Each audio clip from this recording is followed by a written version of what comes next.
할렐루야, 주님의 사랑과 은혜가 우리들과 함께하기를 간절히 바라고 소망합니다.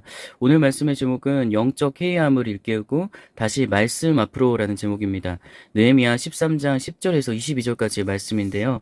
오늘 말씀의 첫 구절에 보게 되면 내가 또 알아본즉 레위 사람들이 받을 몫을 주지 아니하였으므로 라고 그렇게 말하면서 사례를 받지 못하니까 그들이 자기 밭으로 도망가게 됩니다.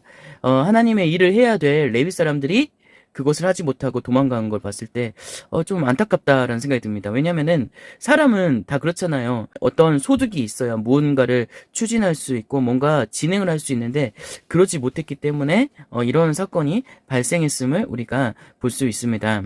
제가 예전에, 고등학교 졸업하고 난 이후에 대학을 가기 전에, 제가 그 시간이 좀 남아가지고 공장에서 알바를 한 적이 있습니다. 용역에서 일을 받아가지고 일을 했는데, 사례금이 조금 나온 겁니다. 왜 사례금을 조금 나왔냐? 그건 다름 아닌 그 수수료가 나간 거예요.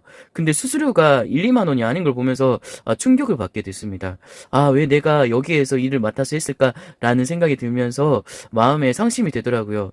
사실 그런 것 같아요. 자기가 받을 몫을 모두 받지 못하면 상심하고 낙심하기 마련입니다. 그래서 밭으로 나간 그 레위 사람들의 모습도 제가 이해가 되더라고요. 밭으로 나갈 수밖에 없었겠다라는 생각이 들었습니다. 하지만 이스라엘 백성들도 그들의 마음을 이제 다잡게 됩니다. 다시 그들을 꾸짖어가지고 느헤미야가 꾸짖어가지고 다시금 돌아오게끔 합니다. 11절 말씀 보니까 다시 돌아와서 하반절 말씀 보니까 다시 제 자리에 세웠다라고 그렇게 기록하고 있습니다. 그런 거죠.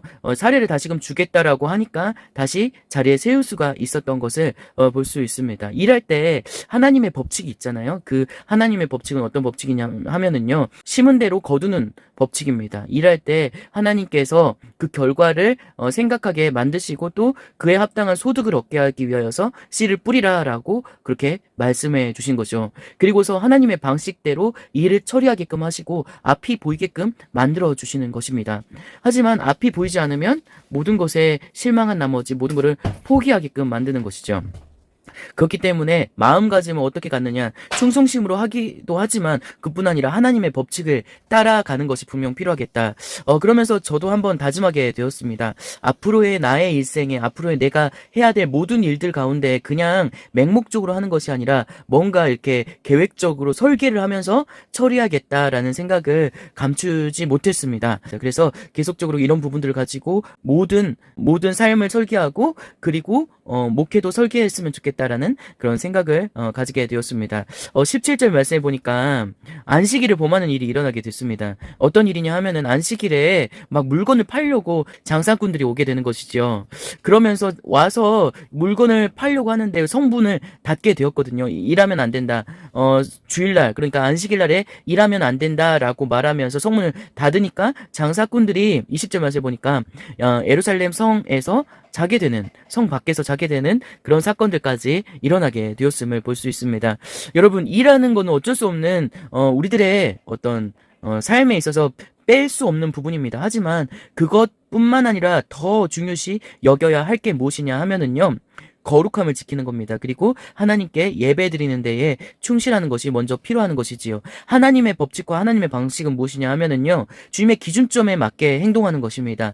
주님이 쉬시라고 하셨으니까 쉬면 되는 거죠. 그것을 바로 알고 숙명처럼 받아들이고 그것을 이행하는 것, 그것이 분명 필요하다라는 것입니다. 그것이 바로 거룩함이고 분별하여서 일을 추진하는 것이라는 사실을 온전히 기억했으면 좋겠습니다. 그러므로 인하여서 무엇을 하든지 간에 어떤 사업을 하든지 간에 하나님의 빛이 되어지는 귀한 사건들이 일어나기를 간절히 바라고 소망합니다. 제가 마지막으로 기도하도록 하겠습니다.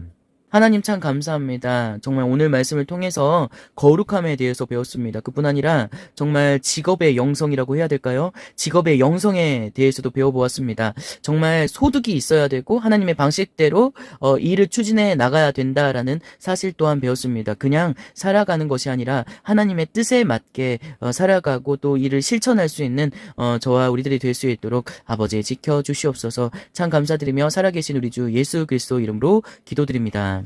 아멘.